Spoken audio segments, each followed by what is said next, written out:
Vocês pensam, eu não vou ligar para o Trump para comercial, não, porque ele não quer falar. Mas pode ficar certo, Marina.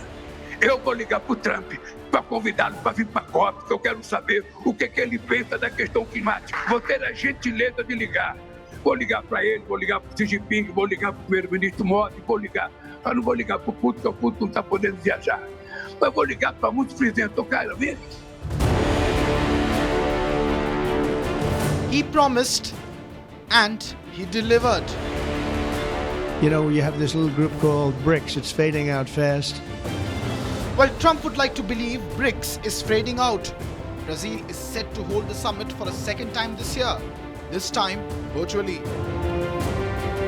This after Brazil had taken a stand against the US bullying, Lula even saying that Trump is not the emperor of the world. I said, anybody that's in the BRICS consortium of nations, we're going to tariff you 10%. And they had a meeting the following day and almost nobody showed up. They said, leave me alone. While President Putin couldn't travel to Rio this year on July 6th due to various international travel restrictions, and President Xi Jinping reportedly skipped it because of the state honor visit given to Prime Minister Narendra Modi by the Brazilian president, the July Fest star was India alone. A lot has changed since July.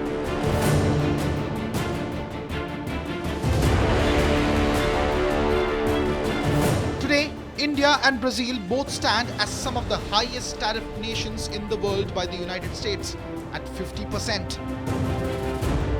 And while the pictures of Tianjin are still sinking in for Washington, PM Modi is set to give BRICS virtual summit a pass, with External Affairs Minister Dr. S. Jaishankar attending instead.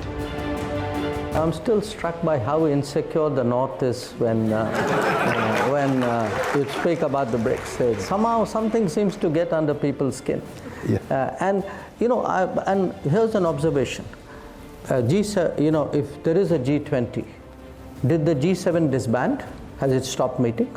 No, it still continues.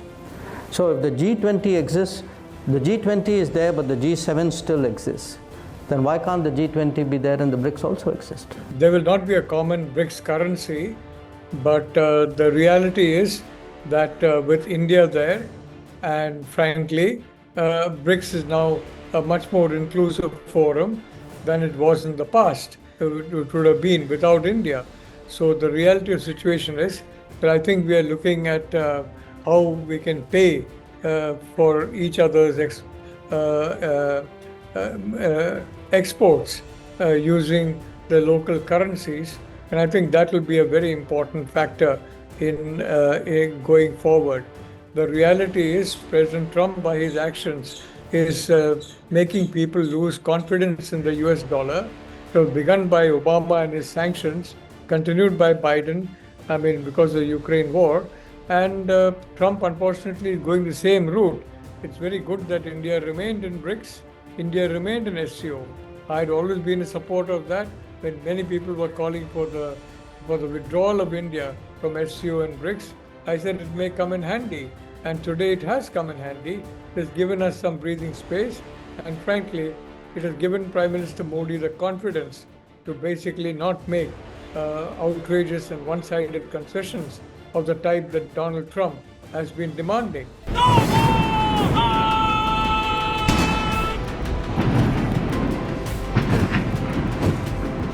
Meanwhile, for the Chinese, after a mega show of strength both in Tianjin and in Beijing,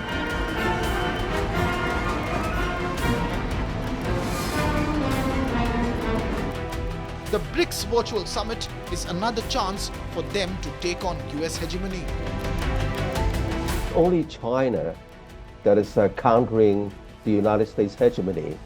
That dynamic also applies to America's traditional allies, including the European Union, including India, because the President Trump is now upending the whole world order,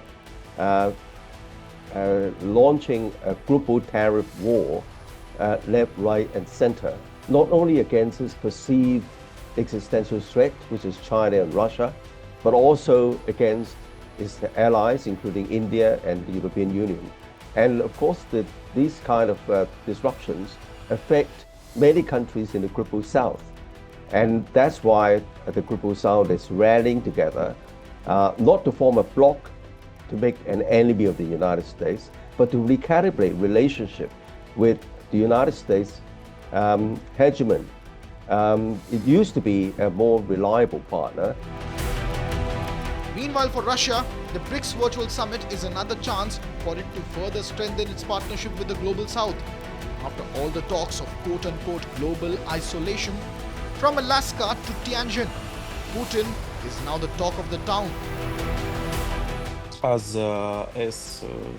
CO for Russia is a platform for dialogue with non-Western countries to discuss cooperation, to discuss economic cooperation in the field of pressure from Western countries in the United States, for pressure for tariff and sanctions, for cooperation and institution that not belongs to Western civilization, because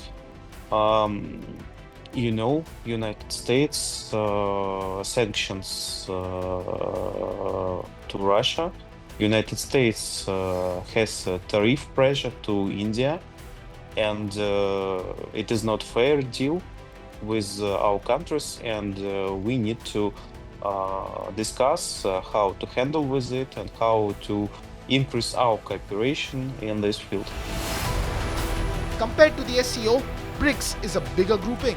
While SCO represents nearly 40% of the global population, BRICS takes it up a notch with nearly 45%.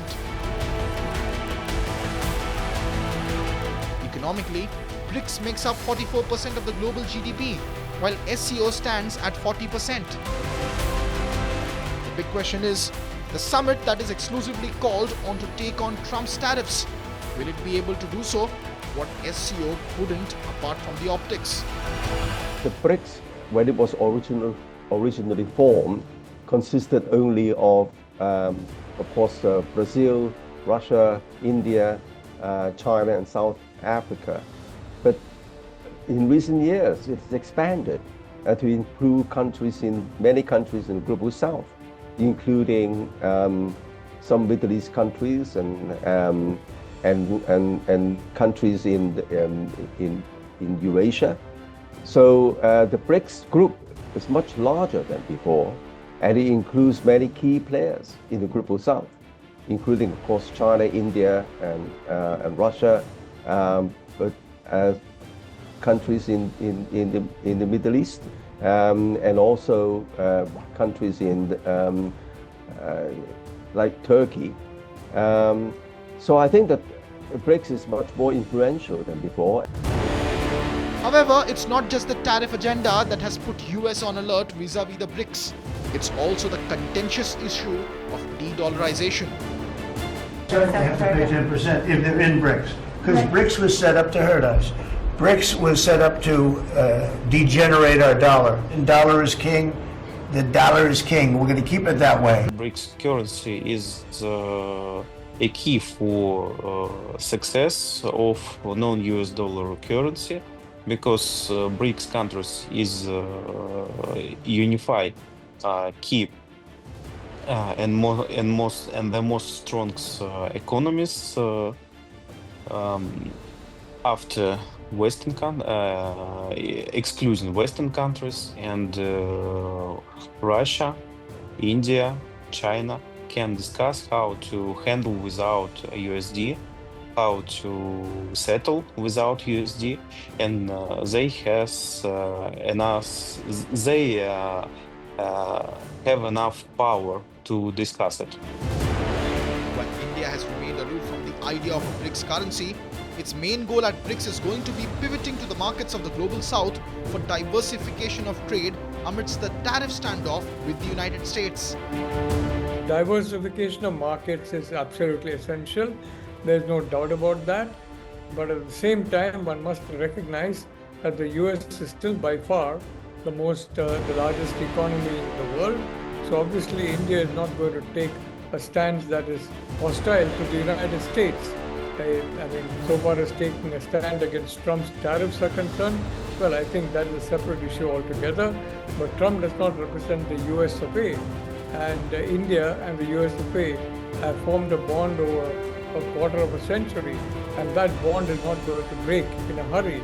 So I would say that India is definitely not going to get into a slanging match with the United States, nor is it going to basically, get into a match on behalf of other countries that may want to fire on India's shoulders to launch anti-US broadsides, but at the same time being very polite themselves to the United States and even to Donald Trump. Prime Minister Modi has shown his firm leadership, his determination to protect India, and I think that's the right decision. The date is September 8th. The stage will be virtual, but the outcome could shape the future of the Global South's collective response to Trump's tariffs. Just today, the Japanese Prime Minister stepped down after an election debacle following Japan's attempts to placate the US tariffs.